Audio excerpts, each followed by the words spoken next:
This is Peter Helland and Dr. E. Michael Jones on Citizens for Community Media.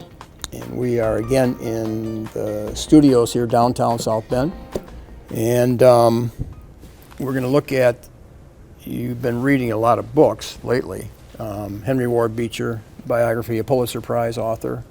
And then from what I know, you're looking at this book, Faith and Science at Notre Dame, which some people might be familiar with because I pointed it out a little back on some shows. But like we were saying, it's not the greatest book, but it's tackling a subject that needs to be tackled. Yeah, well, I'm trying to view this in context, and that's not particularly what he does. He's more interested in a kind of vertical, timeline through Notre Dame. But at the time that this happened, Rome was heavily concerned about America right around this time. So if you're talking about this period of time in America, we're talking about the period after the Civil War. America, at the time of the Constitution, the passing of the Constitution, 1789, 2% of the population was Catholic, and 0.2% was Jewish, and everyone else was Protestant. And over that period of time, it changed dramatically, especially after the Civil War, when you had massive waves of migration, Catholic migration coming into the country. And so by the 20th century, where they were down to like 60%, millions of mostly Germans and Irish came to the United States of America, and they were the Catholic Church. There was a small remnant of original Catholics who would come from Maryland, arrived in Maryland with Lord Baltimore, and then they got ethnically cleansed by the Quakers and went to Western Kentucky. And I know those people there. They were the kind of English-speaking native Catholics. Everyone else was a foreigner. If the Civil War hadn't happened, probably none of this would have happened, right? I mean, this total shift from just 2% Catholic to all of a sudden all kinds of people coming in. I'm just saying, if the Civil War hadn't happened, isn't that what kind of created it? It's hard to, well, we're talking about the rise of industry in America. Okay. Alexander Hamilton, to his credit, saw the power and the need for industry if you just wanted to get out of being what we would now call a third world country, or we used to call a third world country, which is basically what the South was. They were holding everything back. They exported cotton to England, period. That's it. That's it. And they were content because the planter class got rich on that, and the workers were slaves. They were content to go on with that forever. And they had a theology that elevated the farm life. I mean, the agricultural life. I think the original concept for America was a farmer, the independent farmer. Mm-hmm. And Thomas Jefferson epitomized that. And so did Washington. So they were all Southern planters, Virginia planters.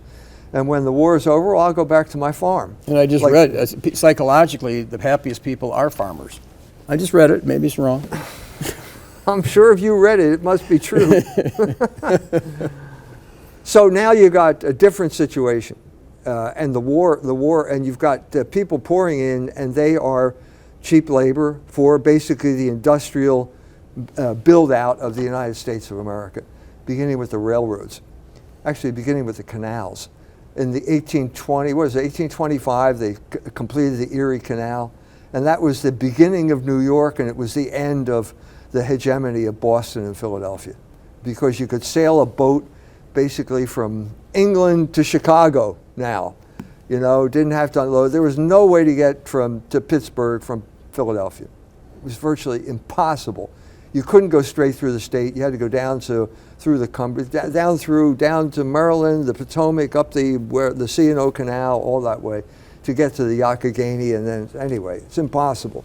So you had all these barriers against unity, and suddenly you're flooded with these people, and you got a new Catholic problem. The Catholic problems surfaced in the 1840s.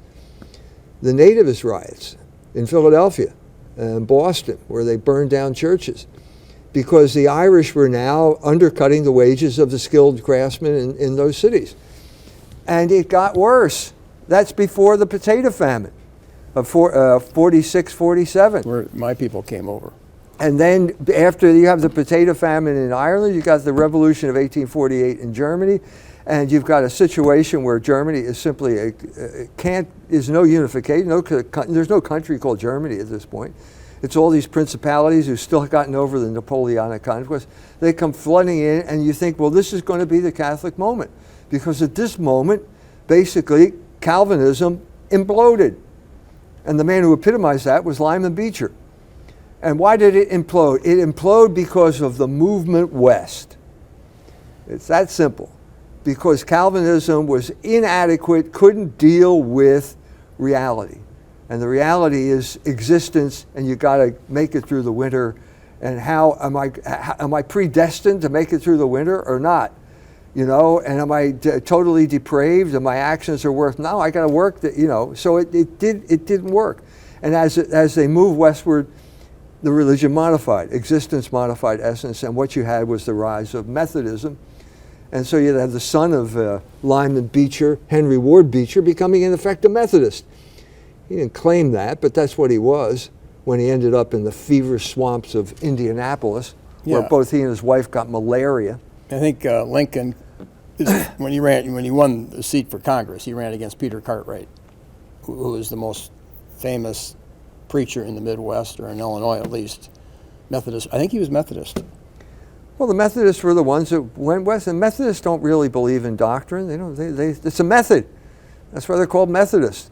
And they want you to have an emotional religion, and you want you to, convict you of your sins and roll on the ground. And well, they were the enemies of. They were Arminians. They were the enemies of Calvinists. The only issue at those days was: are you an Arminian, a Methodist, or are you a Calvinist, which could have been a Reformed Baptist? Yeah. So I mean, the middle phase of this was the Great Awakening, which happened all along the western frontier at that time, the Connecticut River Valley mostly.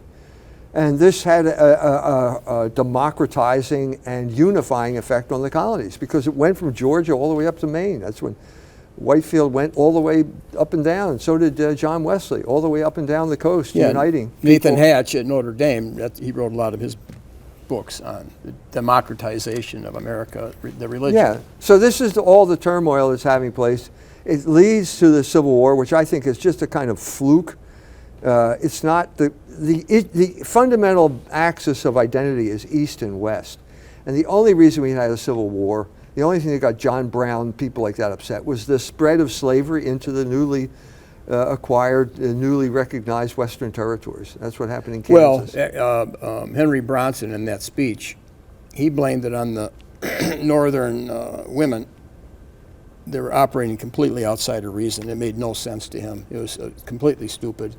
And other people argued, Bushnell, a northern theologian, argued that it was the southern women that blame the women. They blamed the southern women who prodded them into the war against their reason, and against reason they prodded the North into invading. So what you got now, we're talking about into the 1880s now. You've got millions of German and Irish Catholics here who basically don't get along with each other, can't speak to each other, consider themselves alien races. They have the Catholic faith in common, but what does that mean concretely? And so you have a city like South Bend where we live, you have St. Pat's, the Irish church, St. Hedwig's, the Polish church, and St. Mary's, the German Catholic church, all within three blocks of each other, because none of those people could talk to each other. I guarantee you the Poles could not talk to the Germans, and the Germans could not talk to the Irish. The Irish spoke English, but they couldn't speak to the Germans. And so the Germans came up with their solution. They wanted to be left alone, and a guy named the Abbot Abelin decided to ask for ethnic parishes. And the Irish went ballistic at this point, because the Irish are nationalists. So John Ireland, who was the chief Americanist, said there's no such thing as an Irish parish. Well, wait a minute. That's not true. What do you think St. Pat's was? But he meant that they all spoke English and they all wanted to become Americans. And so Americanization becomes the big issue in the Catholic Church. And the Irish were the biggest promoters of it. They were the flaming promoters of Americanization, and the Germans were promoters of ethnic isolationism. They wanted to have their own language, and Abelin said they will have schools in German, and the Irish said, no, no, you can't do that. Schools have to be in English. You're not in Germany anymore. You're in America. Everybody speaks English here. And the Germans didn't like it, so they took their case to Rome, and at this point, Rome sides with the Germans. I'm sorry, Rome sides with the Irish against the Germans and says, well, yeah, you should have schools in English and so on and so forth. So at this point, the Irish are rejuvenated, and they start mounting an attack on the Germans. The main battlefield was Catholic University. Who's going to be the professors? The Irish were not really qualified to be professors. They came from a much lower culture. They were basically slaves. They were serfs on farms. Well, the joke was, don't use my slaves. Use the Irish. That's what Thomas Jefferson said. And there were many white slaves in Virginia as well. So now you got a conflict, and Rome is so concerned that they're sending the nuncio. They have a nuncio. The American bishops did not want a nuncio. What is this guy coming over here? His name was Slattery. He's an Italian. What does he know? He can hardly speak English. Is Vigano a nuncio? Was he the nuncio here? Okay. Yeah. From that tradition. Yeah, well, it's just their diplomatic service. Yeah. So they come over here, and Slattery comes over, and he is immediately taken under the wing of the Irish, and he moves into Catholic U, and he's living with the rector, whose name is Keane, who's an Irishman. And at this point, he starts to learn English. I mean, we all have to learn it some way or other, and at this point, he starts to realize there's two sides to the story, and he's only getting one side because he's living with Keane. So he moves out, and he moves into a residence of his own, and at this point, he starts talking to the Germans. And I think he starts to feel the Germans do have a case here, and we should listen to them. Germans were, at that time, were very persuasive. I mean, they were pretty strong. So, yeah, there was a strong group of people. So, and I'm half Irish and half German, so I can talk objectively about this whole thing. So at this point, they launch a campaign. Ireland launches a campaign to get rid of Father Schrödinger, who was a German professor. And they mount this case against him. What's the case? Is he incompetent? There seems to be something else. One of the charges leveled against Father Schrödinger was that he was seen drinking beer in public. Is that reason to get fired? No, John Ireland was a notorious teetotaler. And so it comes back, and now I think Slattery is starting to think, well, maybe there's something going on here. This is not. And the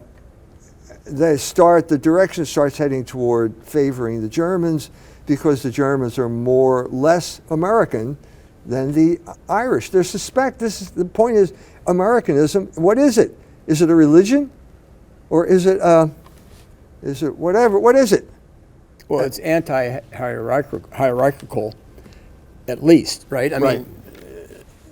So at the same time we're doing this, suddenly the Zahm question comes up. So we're talking about 1898. Yeah. 1898, they start examining Zahm. He's a professor at Notre Dame, and they condemn him. The book condemns him. Ireland is trying to calm this down. No, don't condemn this guy. He's a good guy, because Notre Dame was a bastion of Americanism at this point.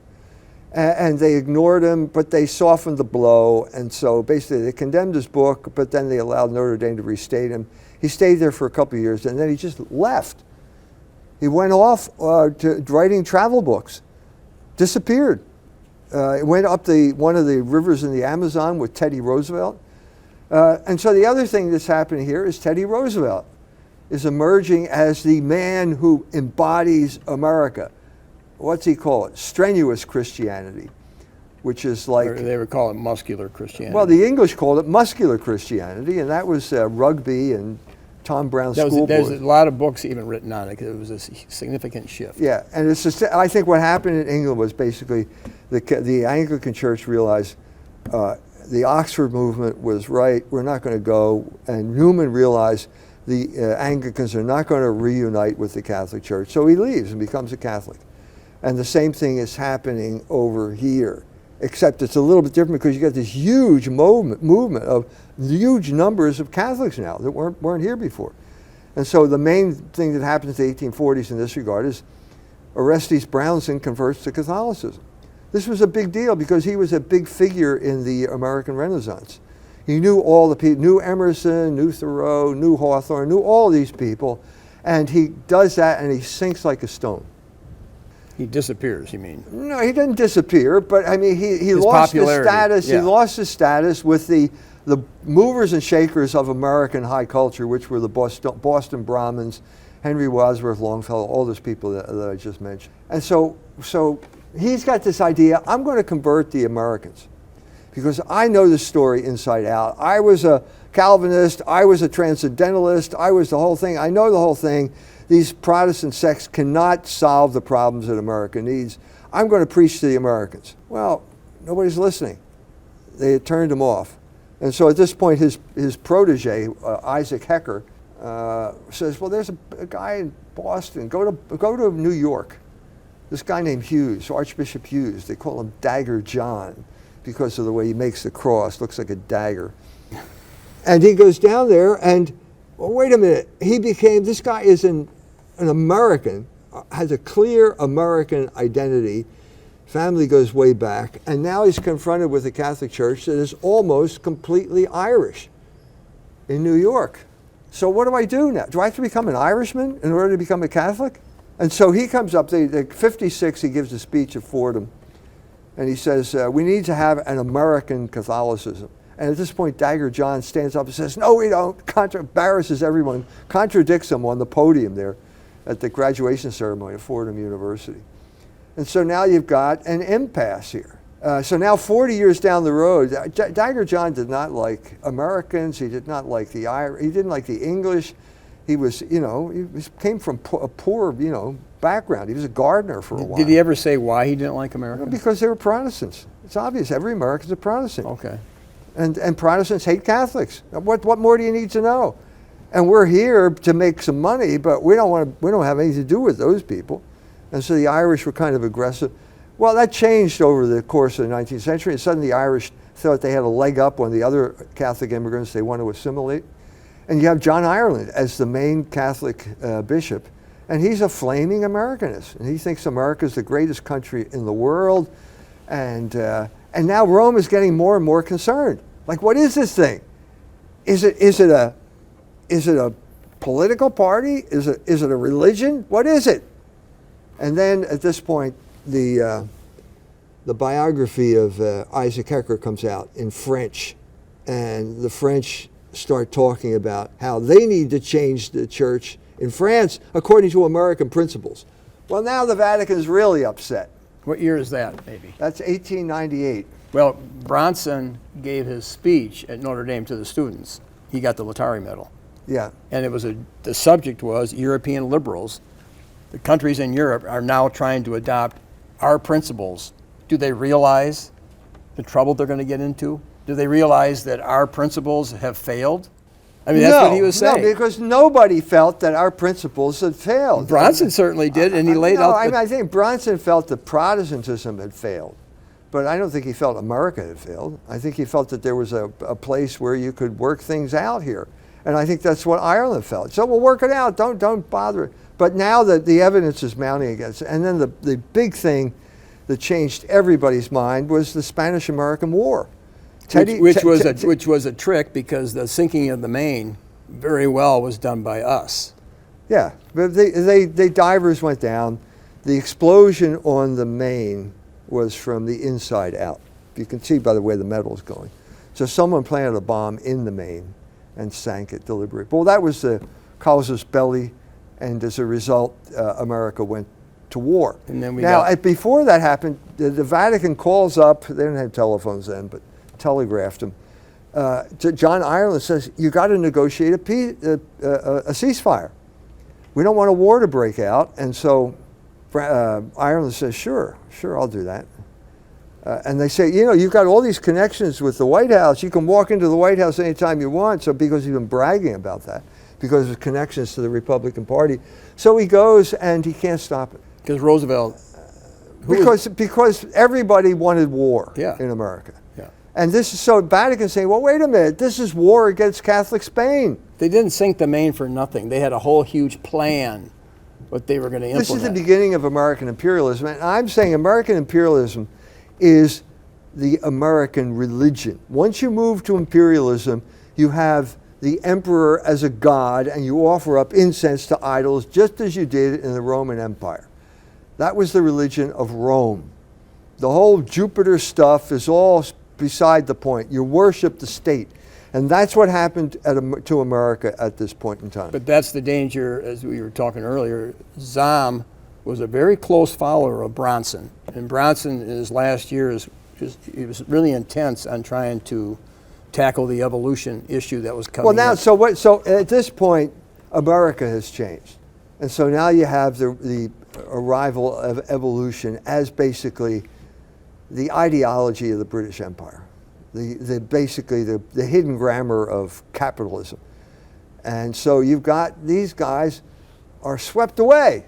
So Monsignor O'Connell writes a letter to Ireland, and he says, "You are the prophet of the new age. America is going to take over the world, and war is the health of the state, and war means survival of the fittest." He actually says survival of the fittest. Now, what's a Catholic priest doing talking about survival of the fittest? How does that fit into the gospel? If there's one thing that does not fit into the gospel, it's survival of the fittest. And this is the new, so he had converted to the religion of Darwin. But this is all in private. It's happening. He converted to the religion of evolution, Spencerian, survival of the fittest, the whole thing. But they're all talking like they're loyal to Rome. And there's an element of duplicity here. And then so Leo XIII finally pulls the trigger and issues Testem Benevolentiae, the condemnation of Americanism, based on the biography of Hecker, the French translation of the biography of Hecker. And Ireland says, well, wait a minute. Does anyone believe that here? And so they condemned 3 propositions, like something to do with the Holy Ghost, direct inspiration. And so Ireland says, I happily agree, I condemn it too, but I never held it in the first place, and no one over here holds it. Oh, really? That's what he said. It's a phantom heresy. And at this point, Leo XIII makes some type of conciliatory gesture, and they botch the entire thing. So you basically... So it never really got condemned in actuality. No, because they didn't know what they were condemning. If they could only have had O'Connell's letter, then they would have had something substantial. That private letter. Yeah, the private letter, but no private letter. No one knew about it.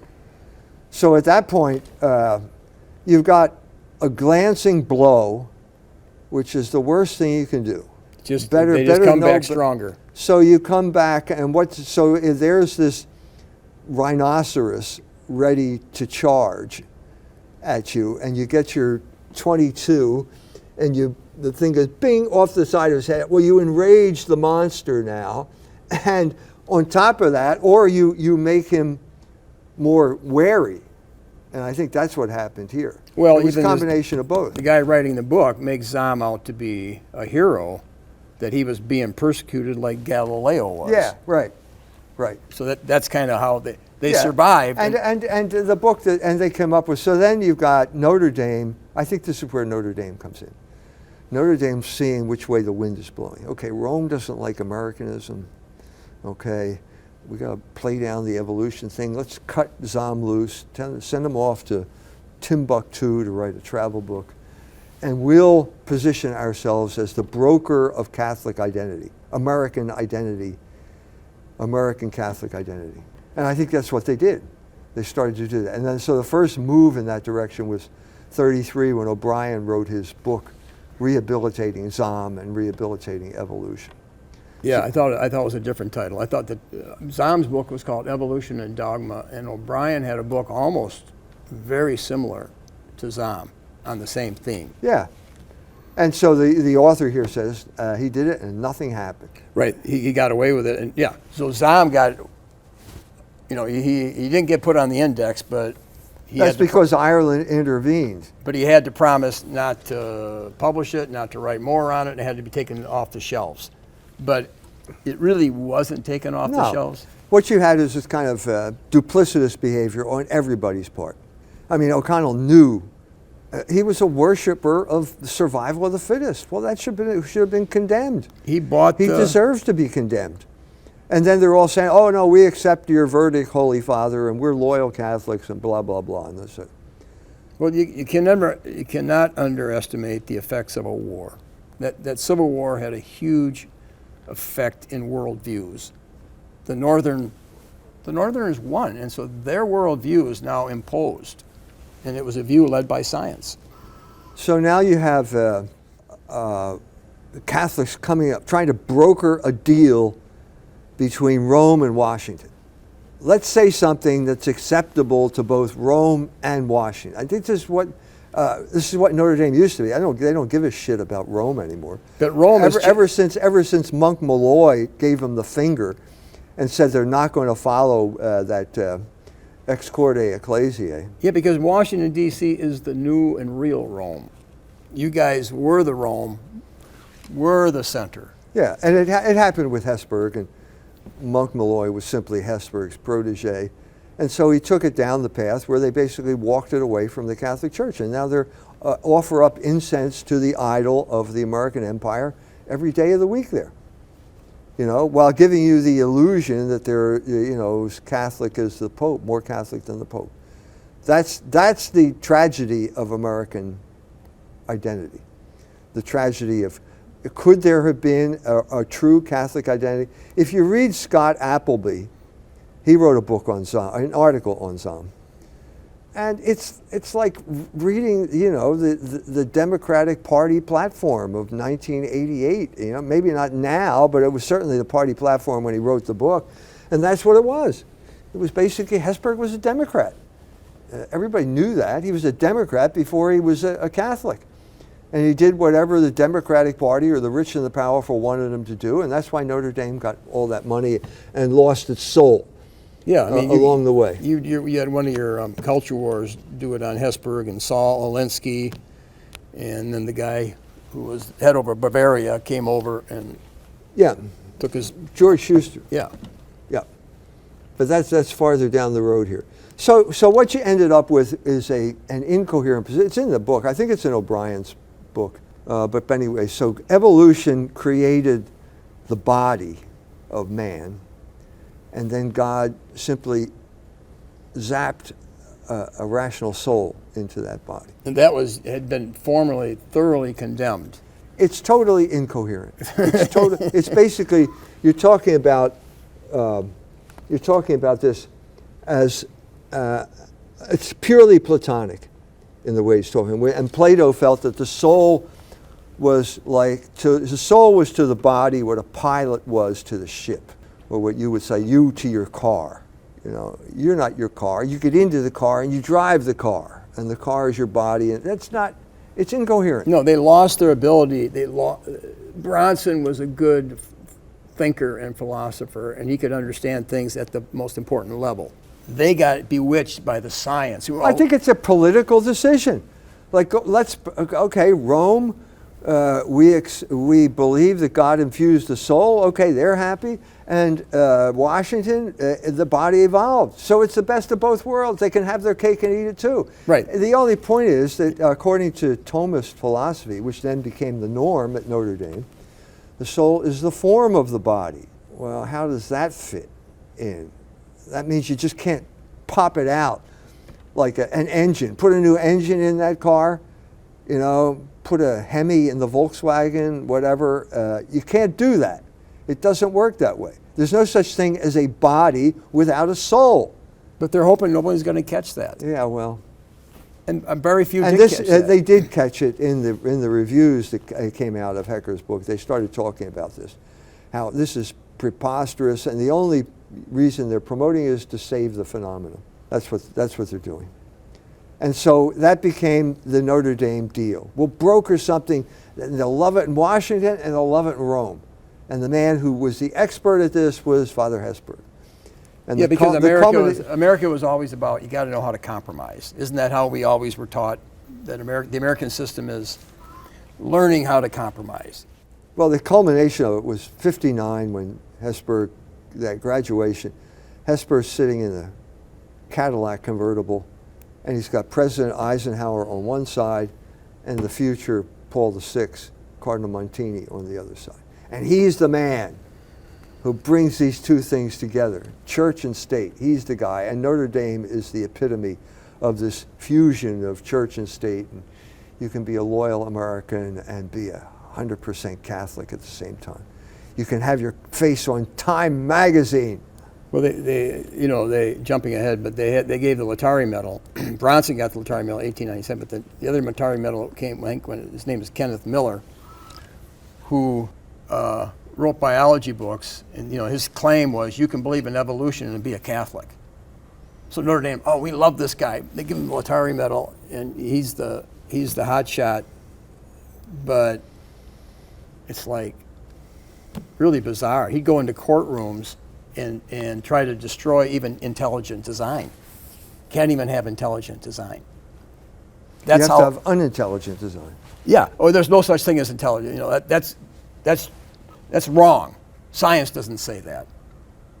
So I'm a Catholic, but I believe, and it's like, wow, this is really a stretch. Well, so to get back to the big question here, is there a Catholic identity? No. No, I mean, basically we're back now at square one, which is what Samuel Huntington said in his book, Who Are We? An American is an Anglo-Protestant. This is exactly what was worrying Rome at this point. Are all the Catholics going to become Anglo-Protestants? Is that what's going to happen? Well, to a large extent it was happening. And they had right to be concerned about it. And now, after Leo XIII dealt this issue, this glancing blow, it was the worst thing he could have done. It would have been better if he'd said nothing at all. Like, don't antagonize the lion. He's over there, maybe just leave him alone. You fire your little pup gun at him, he's going to be angry, and then he's going to charge on you, he's going to eat you. Or else he's going to run away, and you'll never see him again. And that's sort of what happened, the second one. It went underground. The whole Americanist thing went underground, and then at certain points it surfaced when it was compatible, like the 50s, the anti-communist crusade, when the CIA was giving money to Father Peyton, the CSC priest, whose family rosary crusade was considered based on Fatima, which was anti-communist. The family that prays together stays together. The CIA was giving him money.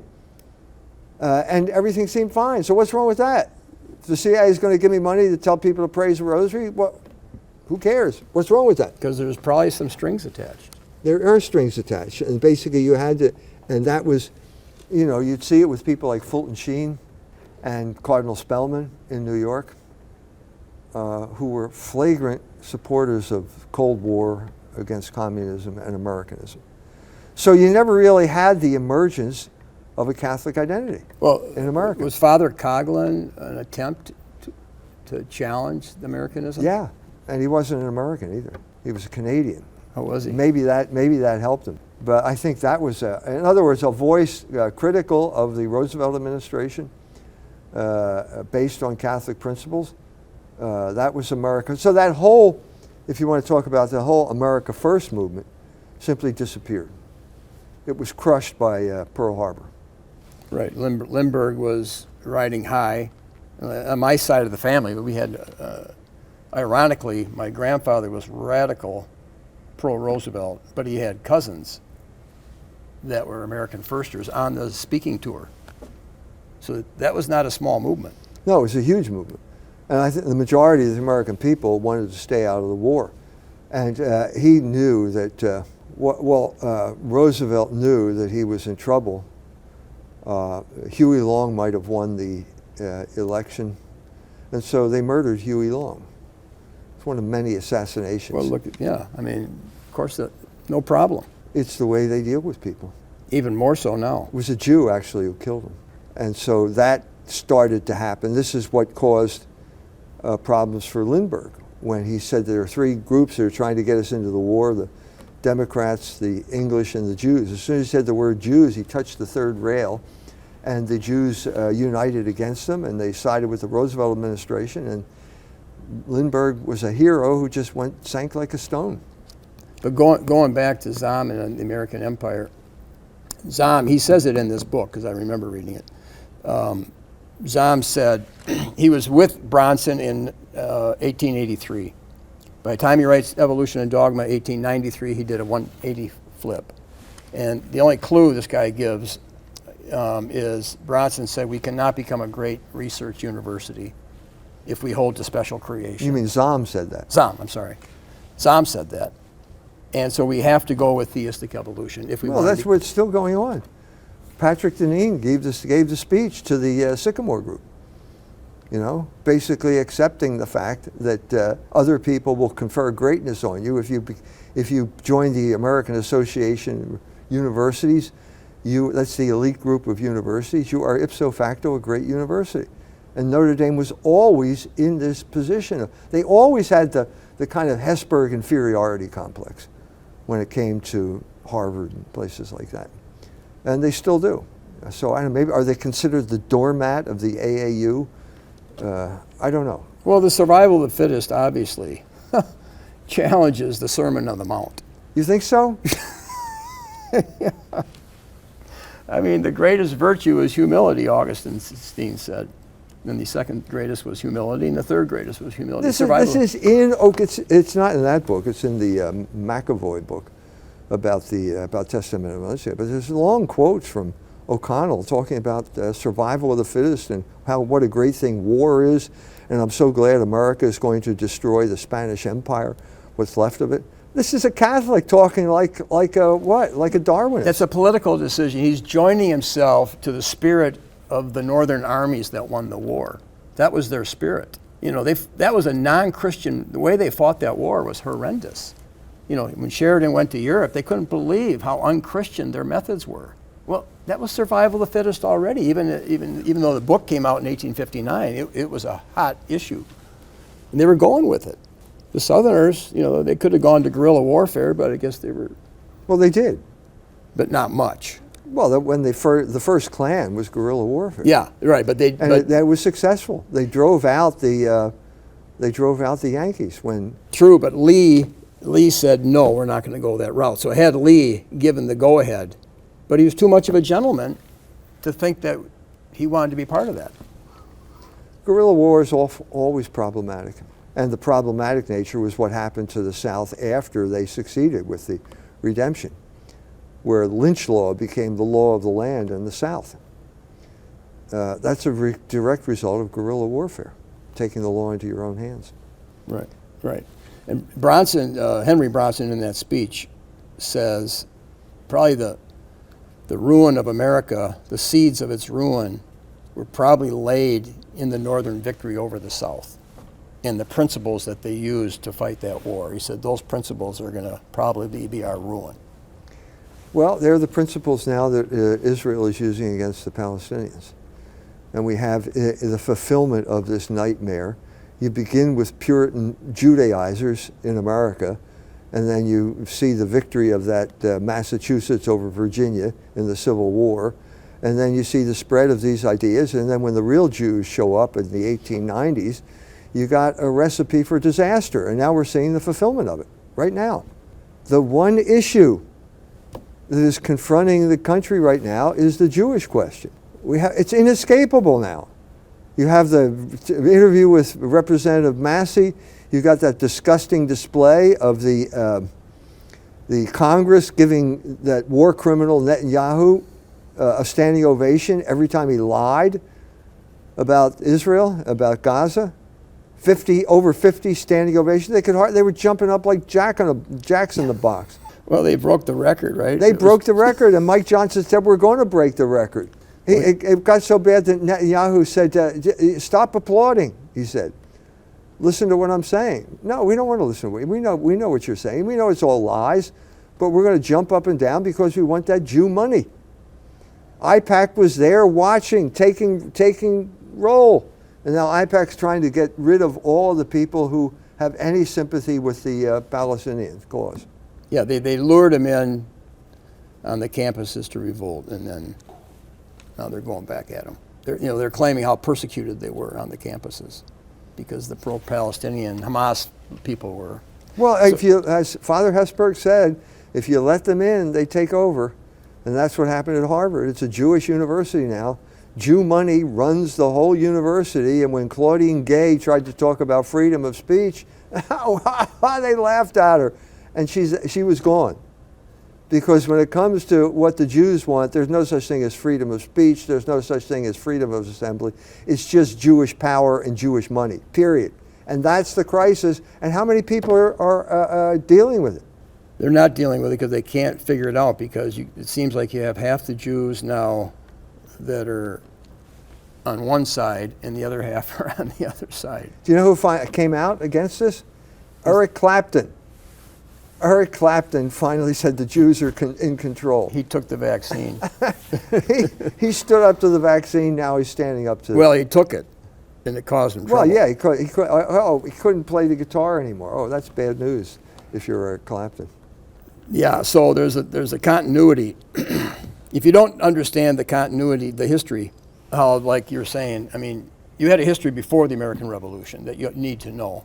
But you definitely need to know the Revolution, and then after the Civil War, and then you were saying the 1830s were pivotal. 1840s, pivotal, which I'm sure was a huge factor in what led up to the Civil War. Because Brownson was dumbfounded. Brownson was in the military from 61, Henry Brownson, till 71, very well decorated. And he said that was just a stupid invasion. Lincoln is just not very good.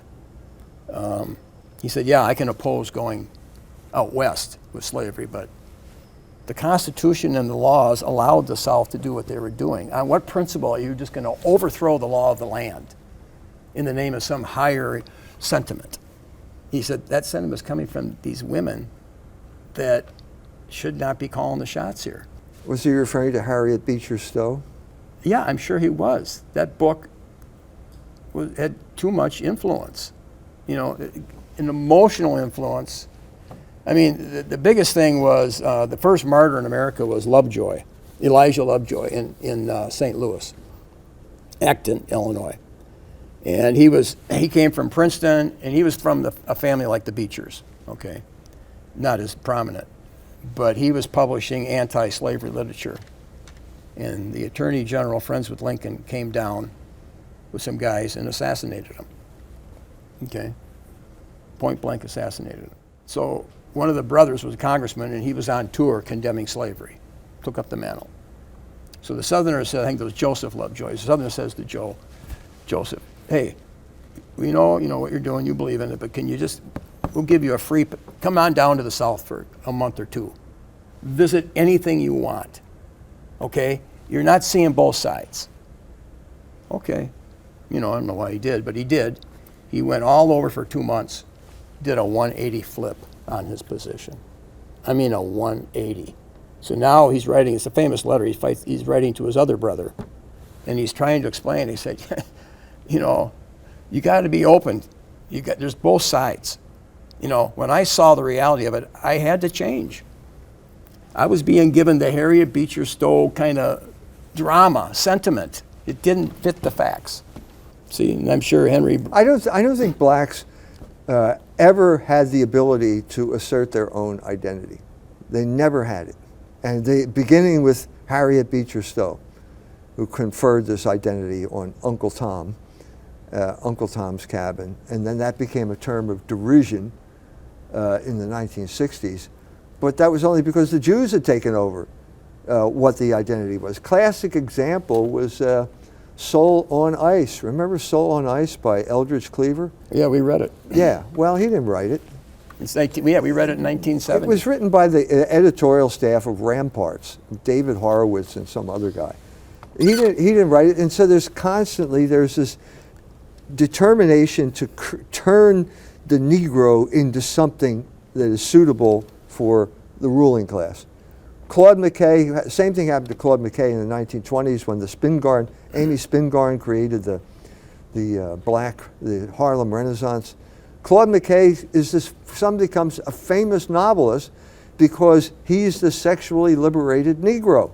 But I would argue that the blacks have a really good identity, and I'm in the house, I'm in there, with Georgette, and so she's now just keeps replaying Oprah speeches, at commencement speeches, and she'll play the same one over and over again. So I'm always hearing it, and she's growing nostalgic. He grew up with her grandmother on this quaint little farm in Mississippi, and just around the way was the church, and she grew up in the church. I mean, it's like, hearing about God loving me, and she admits she doesn't go to church much now, but they picked up some really deep local religion from the Southerners.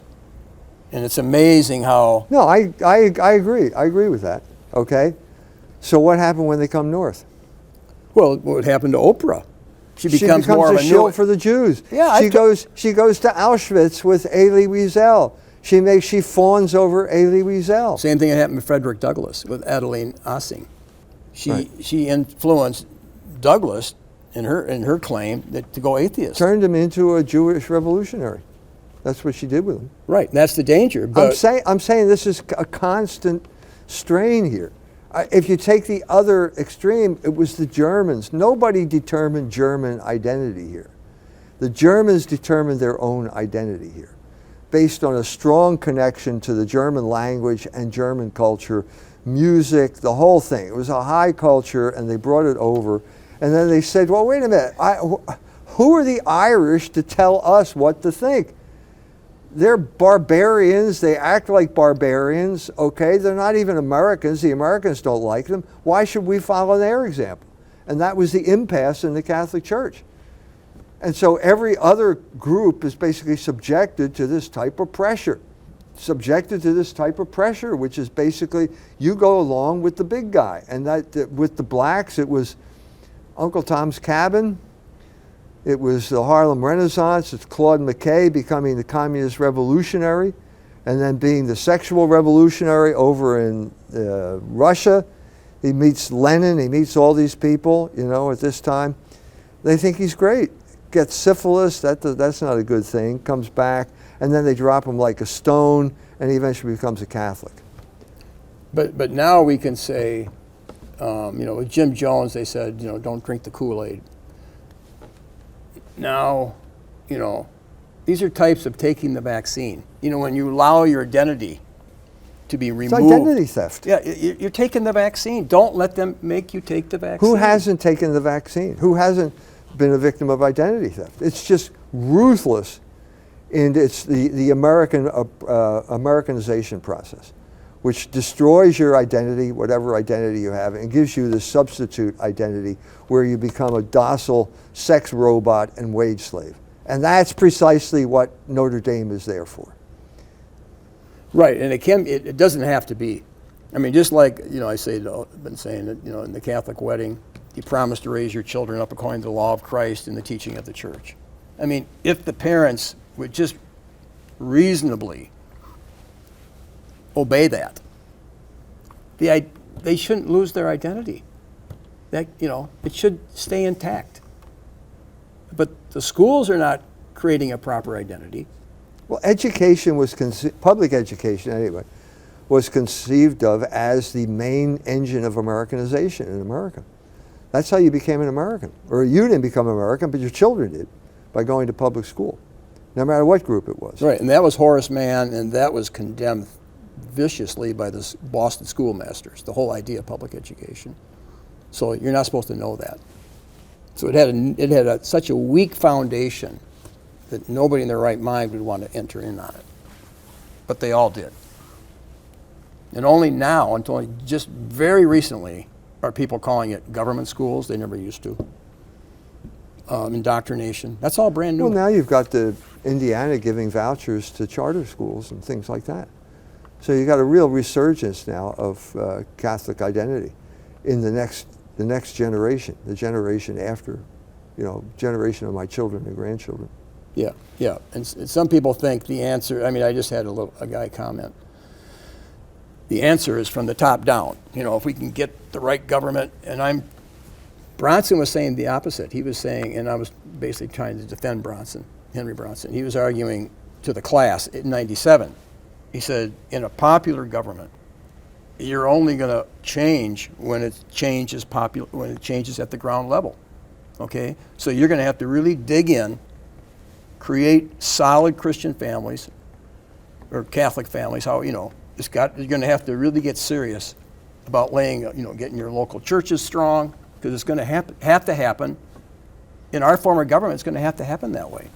Now, he could be wrong. I'm not, but you got two approaches. It should be both approaches. But if Donald Trump gets in, that's going to automatically solve things. He's going to abolish the Department of Education. Well, that's good. What he's saying. Well, that's good. But at the same time, he can only accomplish so much. Because if the local people aren't doing their part. Yeah, well, this is why you can't allow the moral corruption of people, because that's the way they get controlled. Libido dominandi. That's right. That's exactly the point.